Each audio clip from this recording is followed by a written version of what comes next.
मित्रों, आप सभी लोगों का स्वागत है आपके अपने YouTube चैनल आदि पुराण में। मित्रों, आज हम आपको बताएंगे कि मनुष्य की अकाल मृत्यु क्यों होती है। मित्रों, एक बार भगवान विष्णु और माता लक्ष्मी जी क्षीर सागर में शेष नाग की सैया पर विराजमान होकर विश्राम कर रहे थे।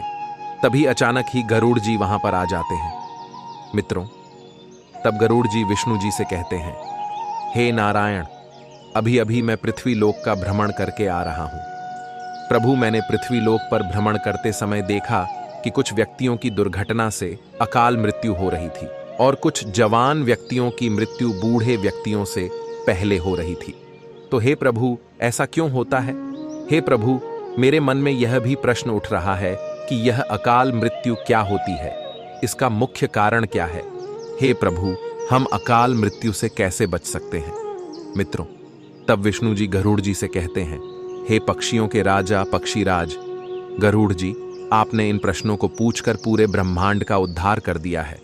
मित्रों, श्रीहरि विष्णु जी कहते हैं, हे गरुड़ जी, हम आपको आपके इन प्रश्नों का उत्तर एक अत्यंत महत्वपूर्ण कहानी को सुनाकर देने वाले हैं। लेकिन आपको इस कहानी को शुरू से अंत तक सुनना होगा, क्योंकि इस कहानी को सुनने मात्र से आपको विष्णु जी के साथ साथ माता लक्ष्मी जी का आशीर्वाद प्राप्त होता है। मित्रों, गरुड़ जी विष्णु जी से कहते हैं, हे नारायण, आप उस कहानी को सुनाना प्रारंभ करें। मैं आपको विश्वास दिलाता हूं कि मैं इस कहानी को शुरू से लेकर अंत तक अवश्य सुनूंगा। मित्रों, विष्णु जी कहते हैं, हे पक्षीराज, बहुत समय पहले की बात है। किसी नगर में रोहन नाम का एक बहुत ही गरीब व्यक्ति अपने परिवार के साथ रहता था। एक दिन वह अपने बचपन के मित्र से मिलने के लिए दूसरे नगर जा रहा था। उसका वह मित्र बचपन से ही गूंगा और एक पैर से अपंग या अपाहिज था। उस रोहन के नगर से उसके मित्र का घर बहुत दूर था। उसे अपने मित्र के नगर जाते समय बीच बीच में कई सारे छोटे छोटे नगरों से गुजरना पड़ता था। मित्रों, विष्णु जी कहते हैं, हे पक्षीराज गरुड़ जी, वह कई सारे नगरों से गुजरते हुए अपनी ही धुन में चल रहा था। तभी अचानक ही चलते चलते उसकी मुलाकात एक व्यक्ति से हुई, जिसे देखकर ऐसा लग रहा था कि वह किसी का इंतजार ही कर रहा था, और वह व्यक्ति भी रोहन के साथ चलने लगा। उस व्यक्ति को देखकर रोहन बहुत ही खुश हो गया। उसने सोचा, चलो अच्छा हुआ। अकेले चलने में थोड़ा सा डर भी लग रहा था। अब इस व्यक्ति के साथ चलने से मेरा सफर बड़ी ही आसानी से कट जाएगा।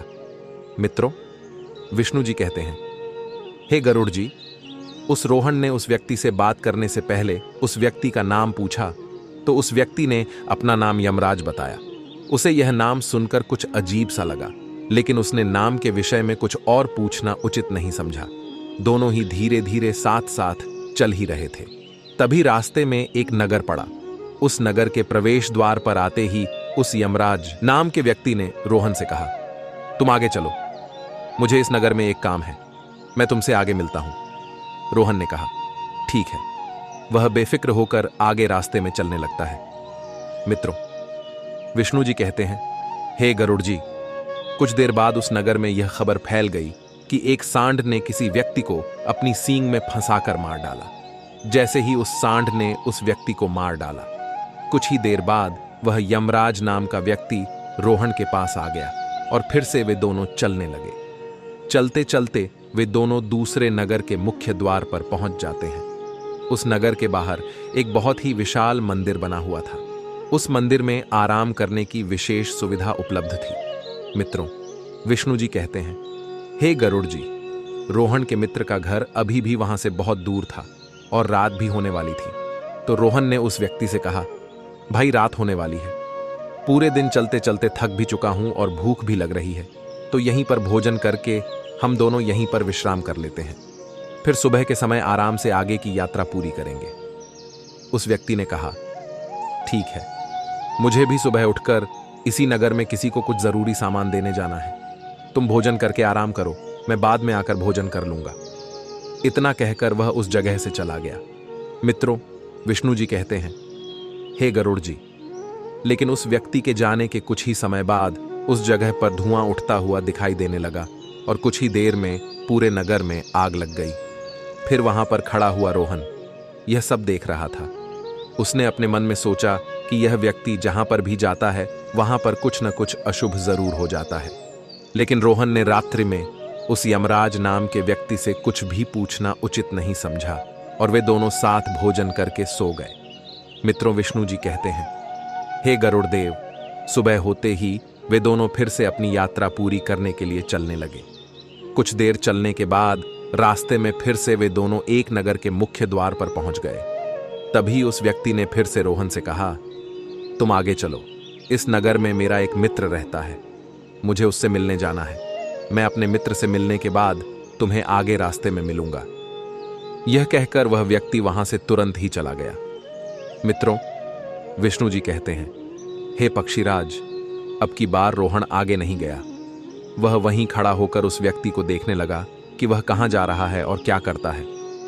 तभी अचानक ही कुछ व्यक्तियों की आवाज सुनाई देने लगी कि एक सांप ने किसी व्यक्ति को काट लिया है और तुरंत उसकी मृत्यु हो गई।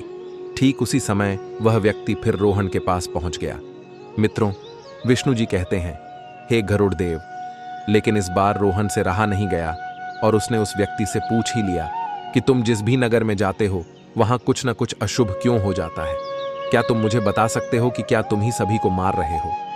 उस व्यक्ति ने कहा, तुम मुझे बहुत ही समझदार मालूम पड़े थे, इसीलिए मैं तुम्हारे साथ चलने लगा था, लेकिन तुम अभी तक समझ नहीं पाए कि मैं कौन हूं। रोहन ने कहा कि मैं समझ गया हूं, लेकिन मुझे कुछ शंका हो रही है कि अगर आप ही अपना परिचय दे देते तो मेरे लिए बहुत ही आसानी होगी। तब उस व्यक्ति ने बताया कि मैं यमराज का दूत हूं और यमराज की आज्ञा से उन व्यक्तियों के प्राण हरने आया हूं जिनकी उम्र इस पृथ्वी लोक पर पूरी हो चुकी है। हालांकि रोहन को पहले से ही इस बात पर शंका हो गया था कि वह व्यक्ति यमराज का दूत है। मित्रों, विष्णु जी कहते हैं, हे गरुड़ देव, फिर भी वह यमराज के उस दूत के मुंह से ये सारी बातें सुनकर घबरा गया। लेकिन उसने बहुत ही हिम्मत करके पूछा कि अगर तुम सच में यमदूत हो तो तुम मुझे बताओ, अगली मृत्यु किसकी होने वाली है?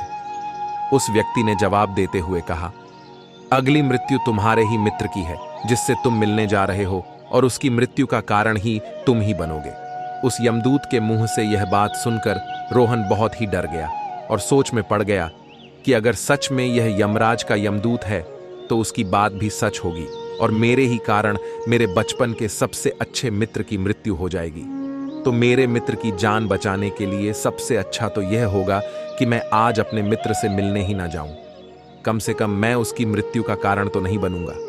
यमदूत ने मुस्कुराते हुए कहा, तुम जो भी सोच रहे हो वह सब कुछ मुझे पता है, लेकिन अगर तुम अपने मित्र से मिलने नहीं जाओगे तो क्या तुम्हारे मित्र की मृत्यु नहीं होगी? तुम्हारे मित्र की मृत्यु तो निश्चित है।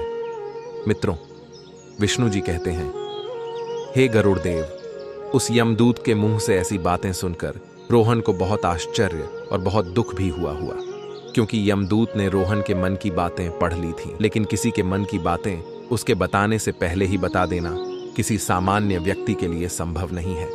अब रोहन को विश्वास हो गया कि यह सचमुच में यमराज का यमदूत ही है और वह अपने मित्र की मृत्यु का कारण ही बनने वाला है। इसलिए वह उल्टे पैर अपने गांव की तरफ वापस जाने लगा।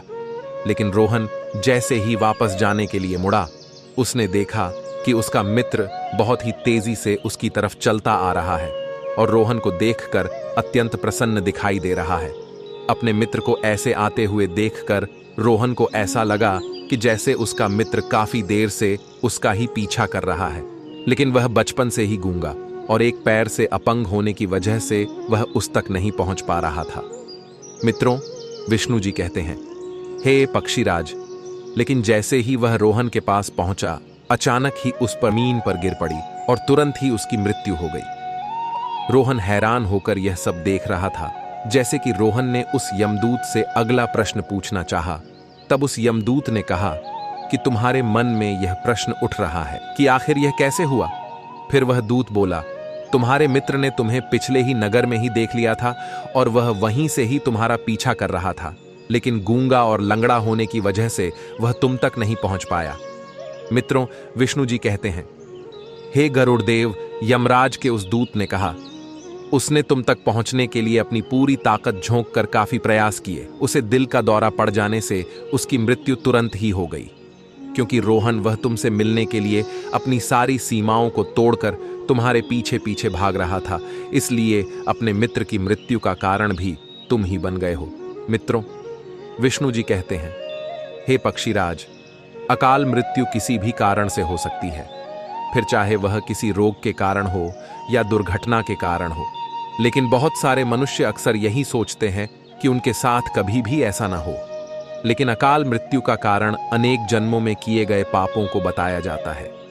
मित्रों, विष्णु जी कहते हैं, हे गरुड़देव, आत्महत्या करने वाले मनुष्य की आत्मा पृथ्वीलोक पर तब तक भटकती रहती है जब तक कि वह अपने जीवन में किए गए कर्मों का फल भोग न ले। अगर किसी व्यक्ति की अकाल मृत्यु हो जाती है तो ऐसे व्यक्ति की आत्मा को न तो नरक में जगह मिलती है और ना ही स्वर्ग लोक में जगह मिलती है। इसलिए मित्रों, विष्णु जी कहते हैं, हे गरुड़देव, मनुष्य को आत्महत्या नहीं करनी चाहिए। मित्रों, विष्णु जी कहते हैं, अकाल मृत्यु से बचने के लिए व्यक्तियों को नदी या किसी तालाब में पिंड तर्पण जरूर करना चाहिए। साथ ही साथ अकाल मृत्यु को प्राप्त हुए व्यक्ति की आत्मा की इच्छा की पूर्ति के लिए पिंड दान और दान पुण्य जैसे अच्छे सत्कर्म करने चाहिए, ताकि उस व्यक्ति की आत्मा को शांति मिल सके। मित्रों, विष्णु जी कहते हैं, हे पक्षीराज, अकाल मृत्यु या आत्महत्या में अपने प्राण देने वाले व्यक्तियों के परिजनों को यह सत्कर्म 3 या 4 वर्षों तक करना चाहिए, तब जाकर अकाल मृत्यु को प्राप्त हुए उस व्यक्ति की आत्मा को मुक्ति मिल पाती है। ऐसा करने से उस व्यक्ति के जीवन की शुरुआत फिर से आरंभ हो जाती है। मित्रों, विष्णु जी गरुड़ जी से कहते हैं, हे गरुड़ देव, आपको आपके प्रश्न उत्तर मिल गया होगा। तब गरुड़ जी विष्णु जी से कहते हैं, हे प्रभु, आपने मुझे बहुत ही महत्वपूर्ण ज्ञान दिया है। मैं इस ज्ञान का विस्तार पूरे ब्रह्मांड में करूंगा। मित्रों, आपको यह कहानी अच्छी लगी हो या आपको इस कहानी से कुछ भी सीख मिली हो तो वीडियो को एक लाइक अवश्य करें, और अगर आप सभी हमारे चैनल पर नए आए हो तो हमारे चैनल को भी सब्सक्राइब करें। साथ ही साथ कमेंट बॉक्स में जय श्री हरि विष्णु और जय माता लक्ष्मी लिखना न भूलें। मित्रों, वीडियो को यहाँ तक देखने के लिए आप सभी का दिल से धन्यवाद।